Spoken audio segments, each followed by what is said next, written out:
Do you know the difference between hazard and risk? Understanding this could keep you safe at work, score marks in OHS exam, and might even save your life.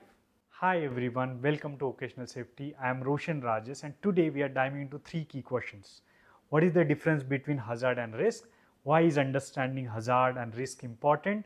And how we can control hazard and reduce risk at work. So stick around because not only will you get the answer to these questions, but I will also share some real life examples and tips to understand these terms easily.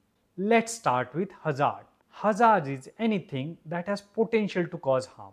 This could be something physical like a slippery floor or something less obvious like stress at work. Think of a hazard as a source of danger. To understand it better, let's take an example of a shark in a sea. The shark is an hazard.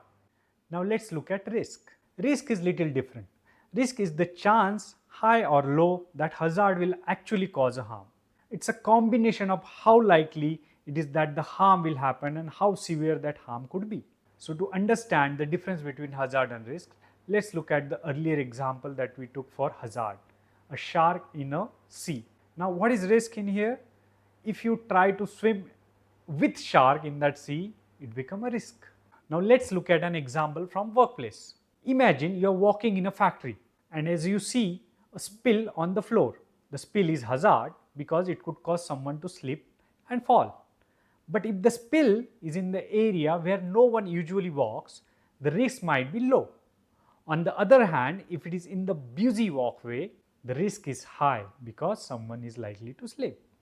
What's something not many people know about hazards and risk?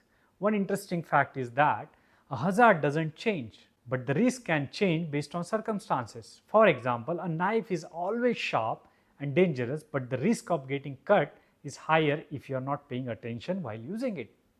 Understanding hazards and risk allow us to implement control measures effectively, ensuring a safer work environment without removing necessary tools or processes. We can use simple methods to make our workplace safer. Consider a common office hazard, cables running across the floor. This can cause trip and falls, right?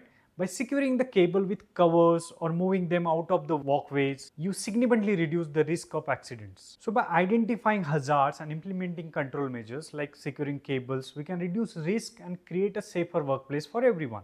So to recap, we have learned that hazards are potential source of harm.